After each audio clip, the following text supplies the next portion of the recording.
శీతాకాలంలో అధిక శాతం మందిని ఇబ్బందులకు గురిచేసే సమస్యల్లో దగ్గు ఒకటి. శ్వాస వ్యవస్థలో కలిగే సమస్యలు ఒక్కోసారి విపరీతమైన దగ్గుకు కారణమవుతాయి. దగ్గుతో బాధపడుతున్న వారితో పాటు పక్క వాళ్ళకి ఇబ్బందే. ఇక రాత్రులైతే చెప్పక్కర్లేదు. వాళ్ళు నిద్రపోరు, పక్క వాళ్ళని నిద్రపోనివ్వరు. మరి వీటి ప్రభావాన్ని తగ్గించే కొన్ని చిట్కాలు చూడటానికి సింపుల్గానే అనిపిస్తాయి, కానీ అవి ప్రభావవంతంగా పనిచేస్తాయి. ఈ దగ్గు రావడానికి కారణాలేమిటి, దాన్ని కట్టడి చేసే మార్గాలేమిటో ఇప్పుడు చూద్దాం.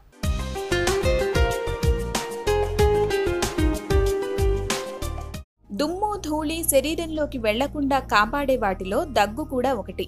బయట నుంచి శ్వాస వ్యవస్థకు ఎలాంటి సమస్య ఎదురైనా ఊపిరితిత్తుల్లోని గాలి దగ్గు రూపంలో బయటకు వచ్చి సమస్యను తొలగిస్తుంది.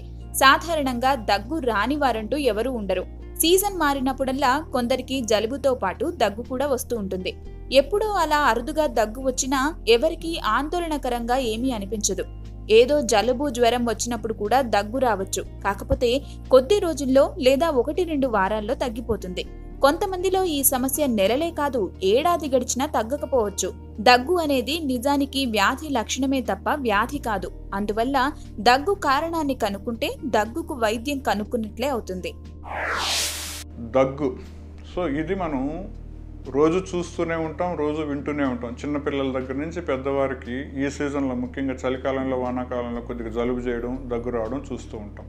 దగ్గును సాధారణంగా మనం 2 రకాలుగా చూసుకోవాలి. ఒకటి ఏంటంటే పొడి దగ్గు, అంటే దగ్గుతూనే ఉంటారు, ఏం కఫం రాదు. రెండోది వెట్ కాఫ్, దగ్గుతూ ఉంటే చాలా ఎక్కువగా కఫం వస్తూ ఉంటుంది. ఈ దగ్గు దేనివల్ల వస్తుంది అనేది చెప్పడం చాలా ఈజీ, కానీ చాలా మందిలో దగ్గు కారణాలు తెలియదు అనమాట. ముఖ్యంగా చిన్నపిల్లల్లో వాళ్ళు చెప్పలేరు కాబట్టి మనమే అసెస్ చేసుకోవాలి వీళ్ళకి దగ్గు ఎందుకు వచ్చింది. అలానే పెద్దవాళ్ళల్లో దగ్గు వచ్చేసి చాలా కారణాలు ఉంటాయి, చాలా సింపుల్ కారణాలు ఉంటాయి, చాలా ఈజీగా మిస్ అయిపోయే కారణాలు ఉంటాయి. డాక్టర్ దగ్గరికి వెళ్తూ ఉంటారు, దగ్గు వస్తూ ఉందండి, నెల తరబడిగా దగ్గు వస్తూ ఉందని.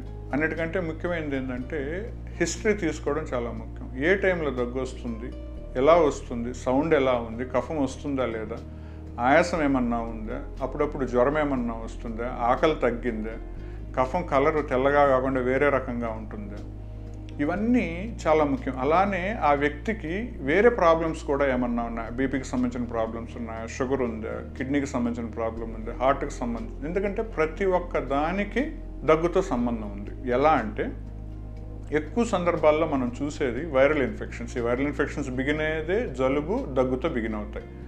4-5 రోజులు ఉంటాయి.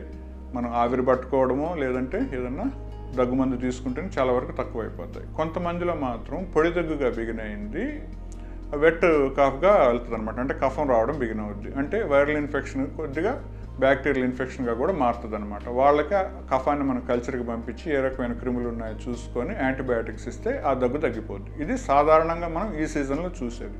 అసలు మీకు వచ్చిన దగ్గు ఎటువంటిది, దేనివల్ల వచ్చింది అన్న విషయాన్ని గుర్తించాలి. ఇలాంటి పరిస్థితుల్లో దగ్గు నుంచి బయటపడే మార్గాలను అన్వేషించాలి. సాధారణంగా ఆస్తమాలో చాలా వరకు పొడి దగ్గు విడవకుండా వేధిస్తూ ఉంటుంది. రోజంతా ఉన్నా రాత్రిపూట మరీ ఎక్కువగా ఉండవచ్చు. దీన్ని గుర్తించి వైద్యులు ఆస్తమాకు సంబంధించిన పరీక్షలు చేయిస్తే విషయం బయటపడుతుంది. వీరికి ఆస్తమా చికిత్స ప్రారంభిస్తే దగ్గు తగ్గిపోతుంది.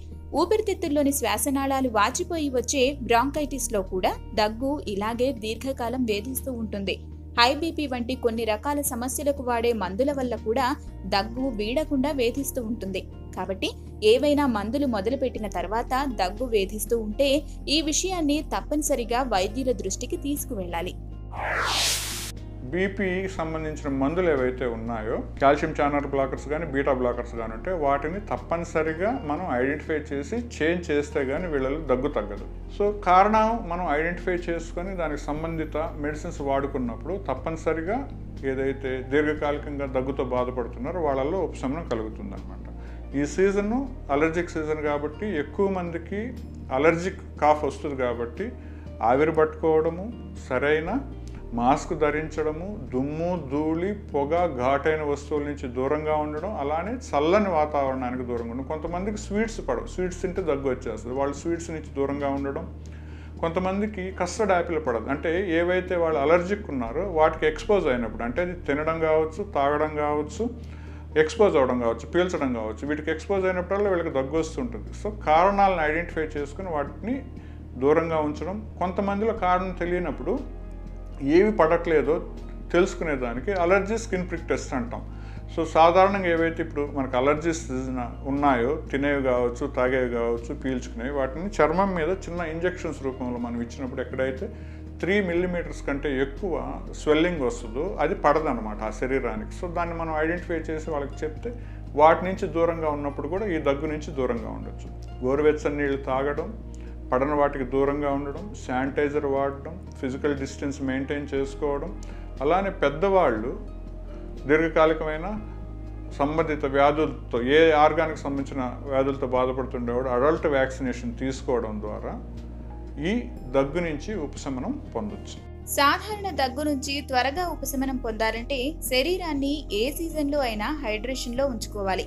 అందుకు నీరు ఒక ఉత్తమమైన మార్గం. గోరువెచ్చని నీళ్లను త్రాగడం వల్ల గొంతు నొప్పిని తగ్గిస్తుంది.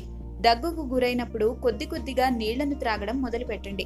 వేడిగా కాఫీ లేదా టీ లేదా వేడివేడిగా మీకు ఇష్టమైన సూప్స్ తీసుకోవడం వల్ల దగ్గుకు తక్షణ ఉపశమనం కలిగిస్తుంది. అత్యధికుల్లో ఉండే పొగ త్రాగే అలవాటు ఈ సమస్యకు ఒక పెద్ద కారణం. పొగ త్రాగడం మానుకోవాలి. మద్యం అలవాటు ఉంటే వెంటనే మానేయడం తప్పనిసరి. ఫ్యాటీ ఫుడ్స్ కి దూరంగా ఉండాలి. భోజనం ఎప్పుడూ తక్కువ మోతాదులోనే తీసుకోవాలి. ఈ జాగ్రత్తలతో సమస్య నుంచి ఉపశమనం లభిస్తుంది. ఒకవేళ అప్పటికీ ఉపశమనం కలగకపోతే ఎంత మాత్రం నిర్లక్ష్యం చేయకుండా వైద్యుని సంప్రదించాలి.